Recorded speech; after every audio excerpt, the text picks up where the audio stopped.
Salut, c'est Evan. Je suis désolée, j'ai le soleil en plein dans les yeux. Alors, on est le 9 juin 2025 et ça fait aujourd'hui 10 ans que je suis sous testostérone. Je me suis remis au pont où j'avais l'habitude de balader un peu mon gecko.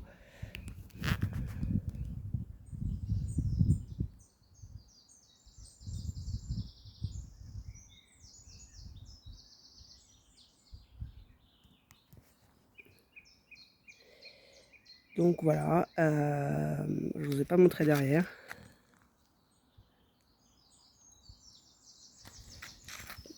Donc ça va être une vidéo, je l'espère, rapide, parce que là où je suis, je m'aperçois que le portail est ouvert. Il y a un portail un peu plus loin.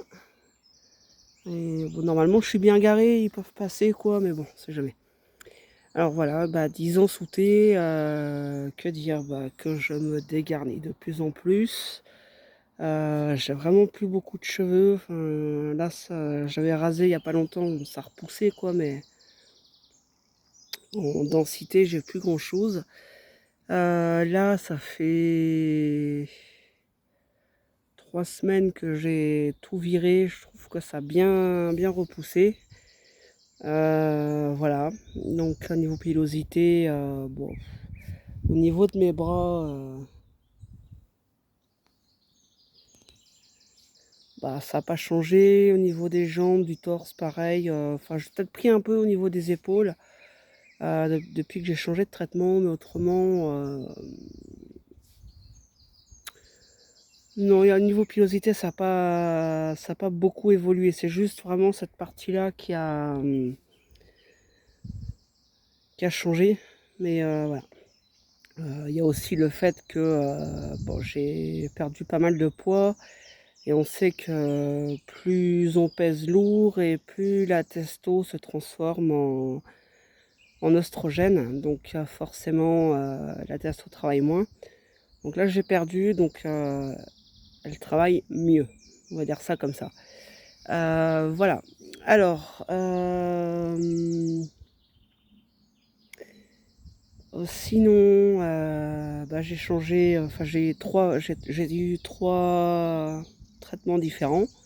J'ai commencé par l'androtardil où j'ai pas eu le même dosage euh, par rapport à l'amplitude entre 2 injections. Même ça a changé. J'ai eu 0,20 millilitres sur une ampoule qui en fait 1 millilitre, c'est pas énorme déjà. Ça a été tous les 21 jours, puis après 0,40, enfin bref, je vais pas revenir dessus, ça a été progressif.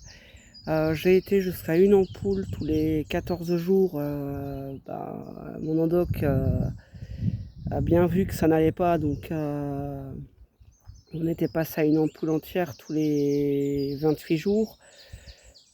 Voilà, enfin bref, ça a été tout un bordel. J'ai eu envie d'essayer en 2023 de tenter l'androgel. J'étais à 2 pressions par jour. Je mettais ça le matin en général.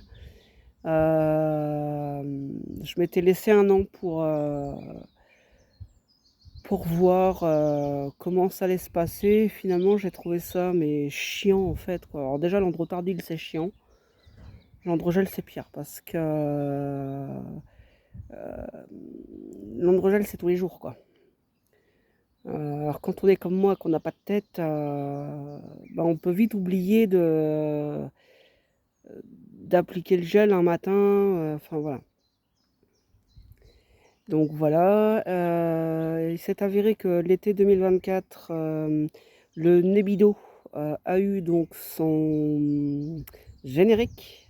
Alors le générique, c'est testostérone B5 qui est pris en charge par la Sécu et coûte 22 € en tarif plein. Donc c'est pas excessif et c'est la même molécule que le Nebido en fait. Donc là, moi j'ai changé, mon endoc ne me suit plus pour la testo.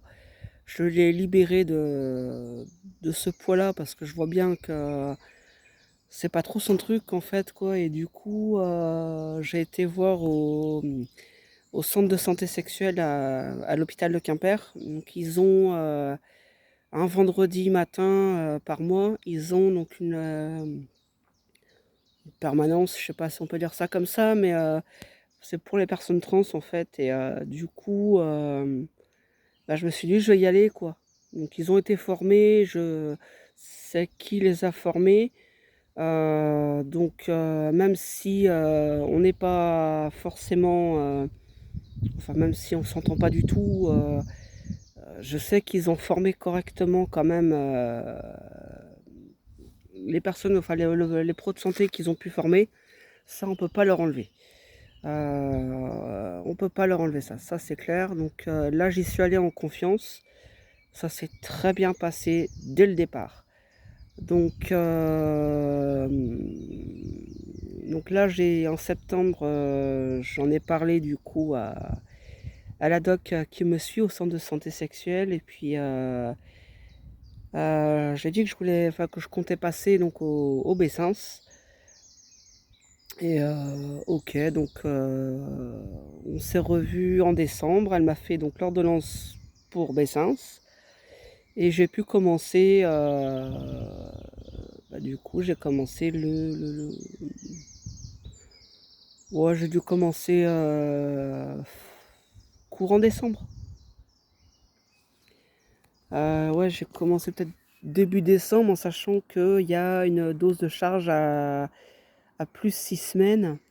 Donc j'ai bien fait donc, ma première injection de manière à être tranquille et ne pas être dérangée en post-op au mois de janvier, sachant que je devais me faire opérer. Ça tombait juste bien. Donc voilà. Donc première injection à 6 semaines et puis ensuite toutes les 12 semaines. Là j'en ai une mars-avril par là. Et j'ai la prochaine en juillet. Comment dire que c'est une libération. Enfin, j'ai pas trop à me prendre la tête. Je mets encore comme avant, comme avec l'Androtardil, je mets sur mon téléphone l'agenda à sonner pour la bonne date. Et puis, quelques jours avant, je vais chercher ma fiole. Et puis, bah, la date où je dois faire mon injection, je vais la faire faire. Mais je revis parce que j'ai moins à me prendre la tête. C'est moins exigeant que Androgel ou Androtardil. C'est clairement moins exigeant, enfin en tout cas pour moi.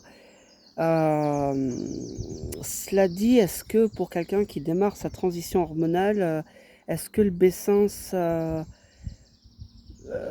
est bien ou pas? Je ne sais pas. Je n'ai pas de retour moi de personnes trans qui ont commencé par Bessins ou Nebido, donc je peux pas donner de retour. Voilà. Alors 10 ans sous T, voilà où j'en suis. J'ai changé de prénom en 2017. Le genre a été changé en 2018.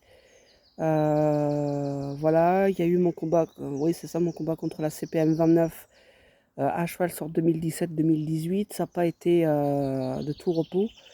Je remercie encore l'asso Ouest-Trans et ma psychologue de l'époque, et puis la commission identité aussi de la LDH de Quimper de m'avoir soutenu, d'avoir été là. Et je crois que j'ai pas assez de ma vie pour les remercier en fait. Et parce que ça n'a pas été évident, hein, faut pas croire que hop, on claque des doigts et ça y est, on a tout ce qu'on veut, c'est pas le cas du tout.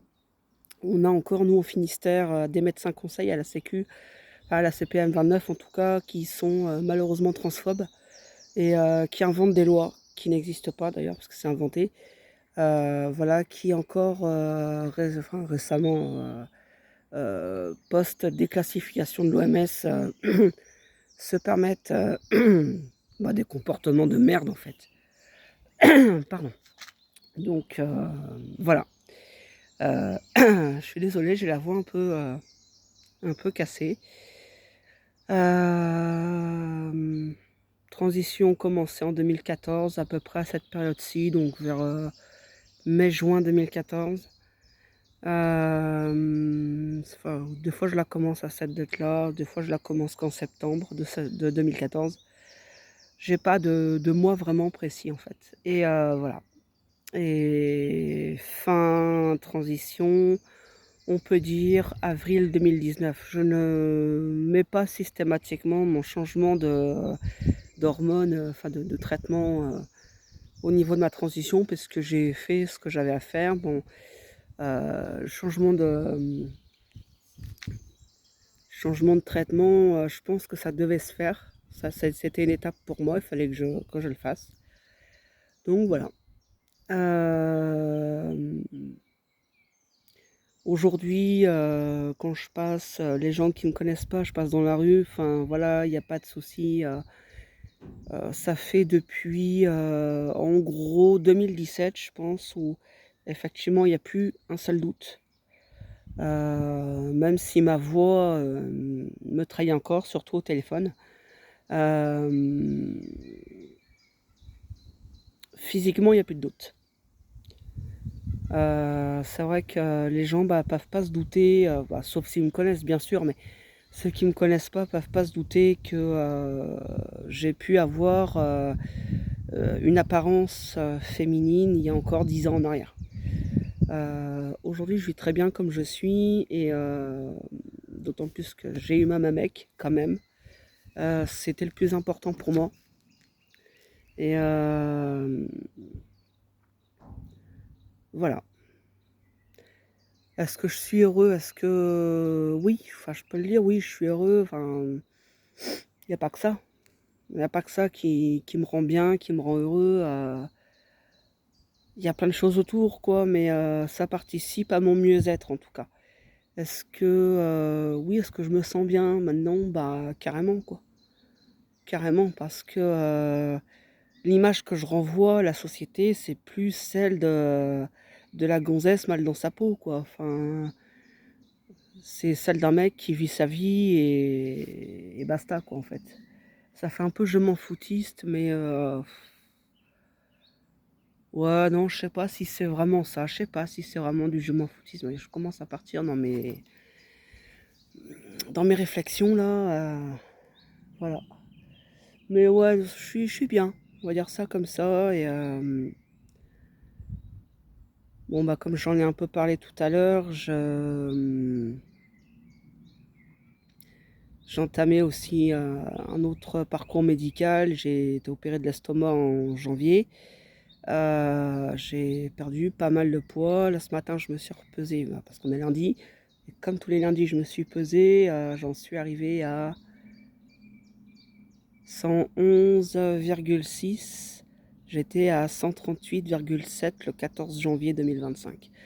Alors ça participe aussi à mon mieux-être, hein, clairement, je trouve que j'ai vachement changé de tête.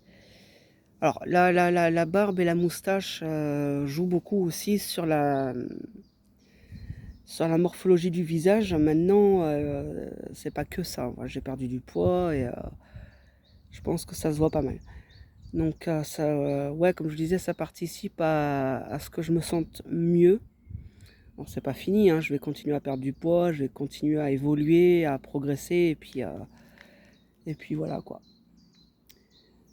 Donc c'est des libellules qui se battent. Bref, je sais pas quoi dire de plus. Donc si vous avez des questions, bah, n'hésitez pas, en commentaire ou par mail. Donc je vous le rappelle, donc c'est evan.vergasola@gmail.com @gmail.com. Hem, voilà donc si vous savez pas comment écrire mon prénom et mon nom, c'est marqué sur ma chaîne. Donc voilà. Sur ce, je vous laisse, je vous dis à la prochaine et portez-vous bien.